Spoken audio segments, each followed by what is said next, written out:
ಇನ್ನು ಲೋಕಭವನದಲ್ಲಿ ಡಿಕೆಶಿ ಪಟ್ಟಾಭಿಷೇಕಕ್ಕೆ ಭರ್ಜರಿ ವ್ಯವಸ್ಥೆ ನಡೀತಾ ಇದೆ. ಲೋಕಭವನದ ಗ್ಲಾಸ್ ಹೌಸ್ ವೇದಿಕೆ ವಿಭಿನ್ನವಾದ ವ್ಯವಸ್ಥೆ ಆ ಗ್ಲಾಸ್ ಹೌಸ್ ಅಲ್ಲಿ ನಡೀತಾ ಇದೆ. ಡಿಕೆಶಿ ಪದಗ್ರಹಣದ ವೇದಿಕೆ ಮೇಲೆ 20 ಆಸನಗಳ ವ್ಯವಸ್ಥೆಯನ್ನ ಮಾಡಲಾಗಿದೆ. ಲೋಕಭವನದ ಗ್ಲಾಸ್ ಹೌಸ್ ವೇದಿಕೆ ಇದೀಗ ಆ ಒಂದು ವೇದಿಕೆಯಲ್ಲಿ ವಿಭಿನ್ನವಾದಂತಹ ವ್ಯವಸ್ಥೆಯನ್ನ ಮಾಡಲಾಗಿದೆ. ಡಿಕೆಶಿ ಪದಗ್ರಹಣದ ವೇದಿಕೆ ಮೇಲೆ 20 ಆಸನಗಳ ವ್ಯವಸ್ಥೆಯಾಗಿದೆ.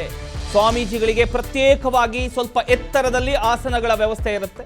ಒಟ್ಟು 3500 ಜನರಿಗೆ 3 ಸ್ಥಳಗಳಲ್ಲಿ ಆಸನಗಳ ವ್ಯವಸ್ಥೆ ಇರುತ್ತೆ. ಡಿಕೆಶಿ ಪ್ರಮಾಣ ವಚನ ವೀಕ್ಷಣೆಗೆ 6 LED ಪರದೆಗಳ ವ್ಯವಸ್ಥೆ ಕೂಡ ಇರುತ್ತೆ. ಪ್ರವೇಶ ದ್ವಾರದ ಮುಂಭಾಗ ಈ ಒಂದು ವ್ಯವಸ್ಥೆ ಮಾಡಲಾಗಿದೆ. ಬೃಹತ್ ಕಮಾನು ನಿರ್ಮಾಣ ಆಗಿದೆ. ಕಮಾನಿಗೆ ಬಣ್ಣ ಬಣ್ಣದ ವಸ್ತ್ರ, ವಿವಿಧ ಹೂಗಳ ಅಲಂಕಾರ ಆಗಿದೆ.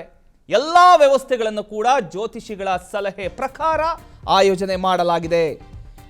ಜ್ಯೋತಿಷಿಗಳ ಪ್ರಕಾರ ಏನೇನು ಮಾಡಬೇಕು, ಹೇಗೆ ಮಾಡಬೇಕು, ಎಲ್ಲ ವಿಚಾರಗಳು ನಡೀತಾ ಇದ್ದಾವೆ. ನಾಳೆ ಲೋಕಭವನದಲ್ಲಿ ಏನು ನಡೆಯುತ್ತೆ, ಡಿಕೆ ಶಿವಕುಮಾರ್ ಅವರ ಮುಖ್ಯಮಂತ್ರಿ ಪದಗ್ರಹಣ, ಆ ಒಂದು ಸಮಾರಂಭಕ್ಕೆ ಭರ್ಜರಿ ಸಿದ್ಧತೆಗಳು ನಡೀತಾ ಇದ್ದಾವೆ. ಈ ಕಾರ್ಯಕ್ರಮವನ್ನು ಕೇವಲ ಪ್ರಮಾಣ ವಚನ ಸಮಾರಂಭವಾಗಿ ಮಾತ್ರ ಅಲ್ಲ, ಐತಿಹಾಸಿಕ ಹಾಗೂ ವಿಶೇಷ ಕಾರ್ಯಕ್ರಮವನ್ನಾಗಿ ರೂಪಿಸೋದಕ್ಕೆ ಎಲ್ಲ ರೀತಿಯ ವ್ಯವಸ್ಥೆಯನ್ನ ಮಾಡಲಾಗ್ತಾ ಇದೆ.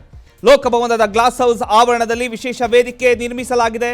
ಆ ಒಂದು ವೇದಿಕೆಯ ವಿನ್ಯಾಸ ಈ ಬಾರಿ ವಿಭಿನ್ನವಾಗಿ ಗಮನ ಸೆಳೀತಾ ಇದೆ.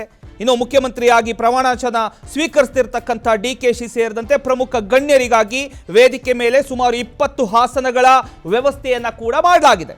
ಇದೇ ವೇಳೆ ಕಾರ್ಯಕ್ರಮಕ್ಕೆ ಆಗಮಿಸತಕ್ಕಂಥ ವಿವಿಧ ಮಠಗಳ ಸ್ವಾಮೀಜಿಗಳಿಗೂ ಕೂಡ ಪ್ರತ್ಯೇಕ ಆಸನದ ವ್ಯವಸ್ಥೆಯನ್ನ ಕೂಡ ಮಾಡಲಾಗಿದೆ.